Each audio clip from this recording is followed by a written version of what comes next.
This presentation will focus on how collaboration, proven technologies and government incentives can help scale up climate action. To begin, I will highlight a key current climate trend, Canada's track record over the last few decades and a UN statement on the need for substantial climate action.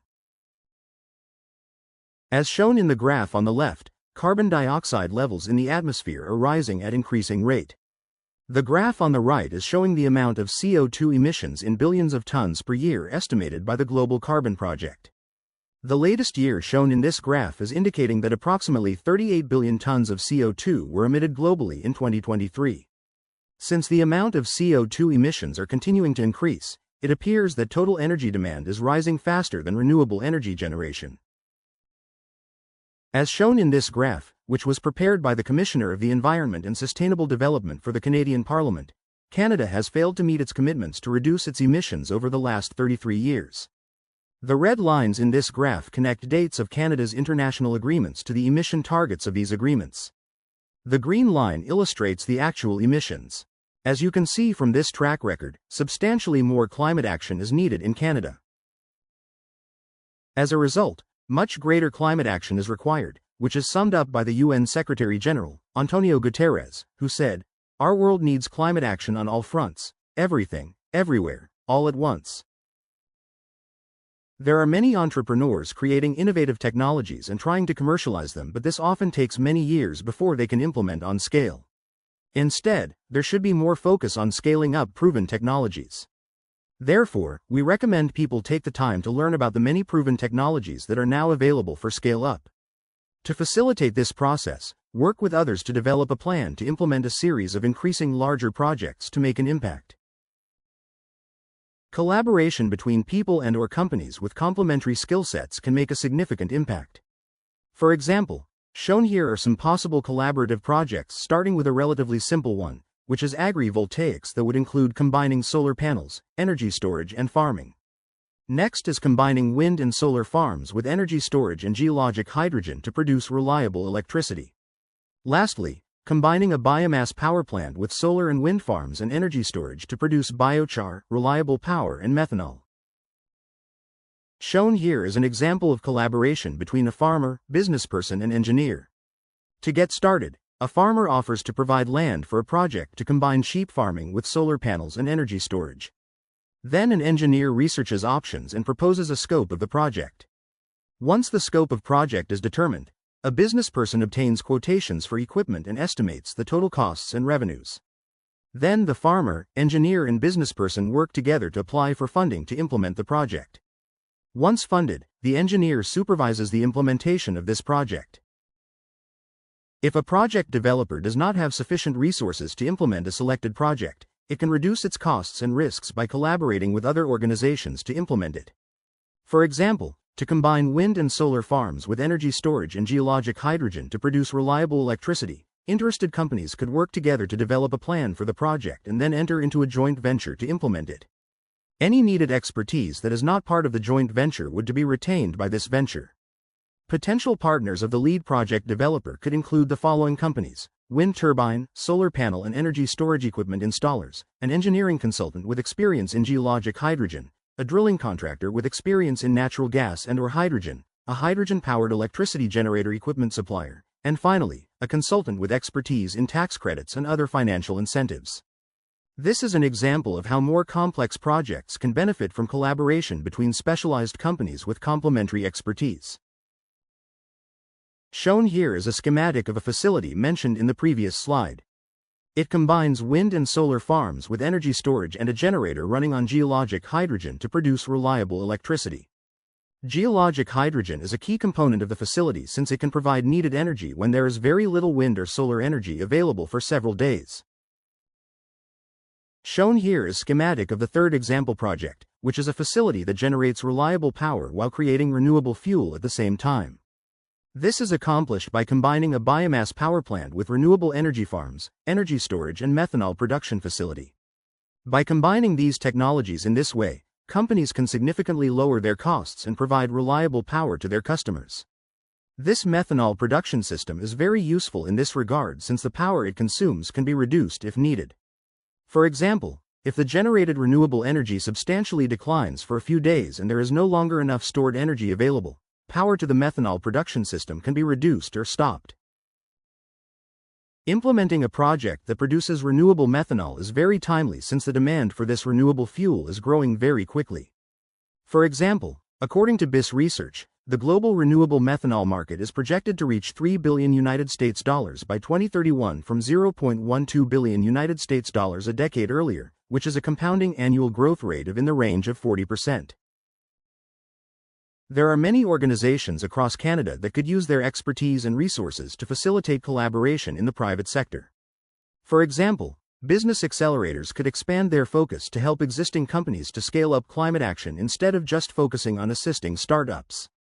As well, universities can utilize their wide range of expertise to help companies evaluate technologies, apply for funding, and facilitate the implementation of these technologies. It should be noted that since it takes considerable time and money to get a project funded and implemented, often people and/or organizations helping project developers need to initially invest their time before being compensated. Many universities have institutes that can become valuable partners in a project. For example, the Waterloo Institute for Sustainable Energy, or WISE, at the University of Waterloo in Ontario, has many experts from different disciplines including engineering, environment, science, health, math, and arts. They work closely with utilities, private sector partners, government, and nonprofits. Therefore, if you are seeking additional expertise to complement your existing team, you may want to reach out to them or to a similar group at a university near you.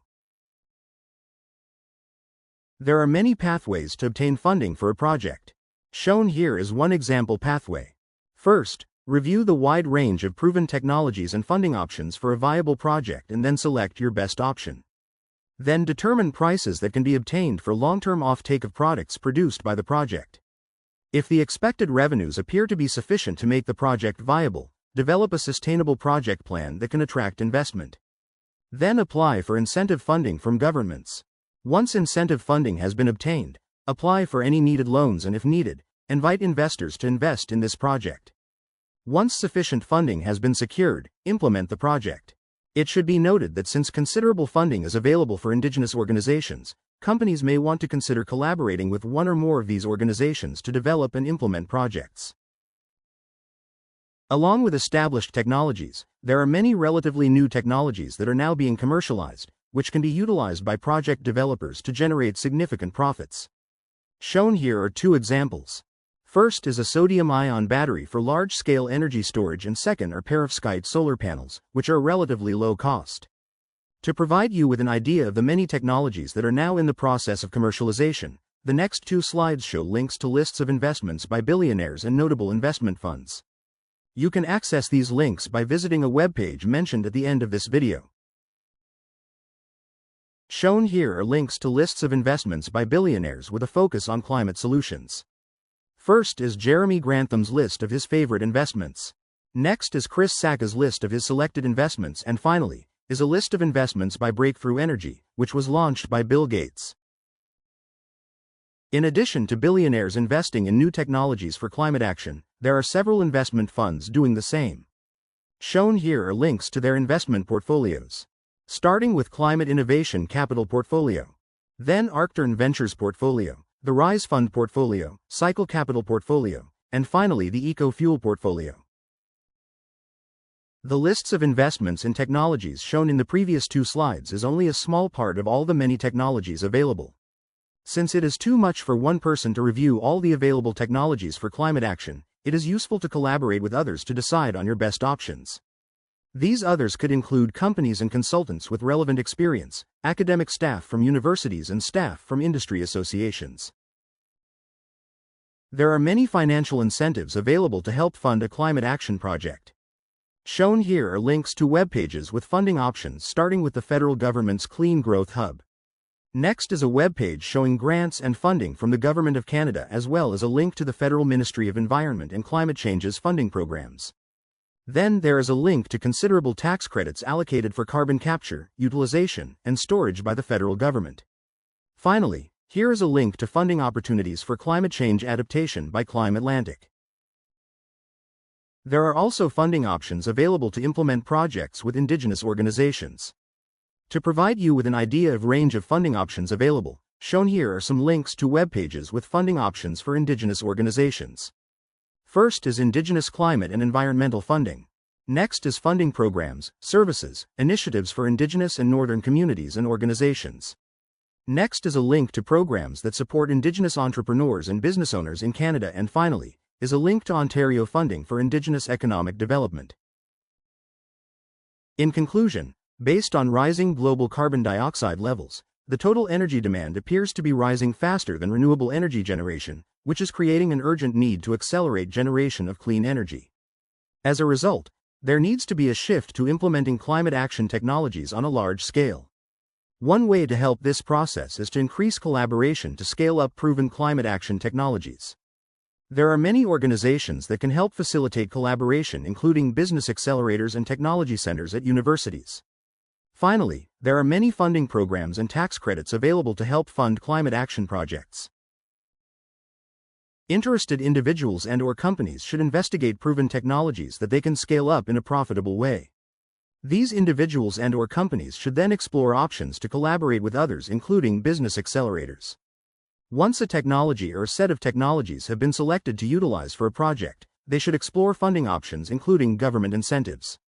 We recommend you consider applying to collaborate on projects with the Climate Solutions Advancement Network, or ClimateSAN. Currently, ClimateSAN is seeking engineers, business graduates with a technical background, and proposal writers. As the UN Secretary General has said, our world should take climate action on all fronts, everything, everywhere, all at once. Thank you for taking the time to view this video. If you are interested in more detailed information about scaling up climate action through collaboration, proven technologies and government incentives, including links to web pages mentioned in this video, please visit climatesan.org/SCAC.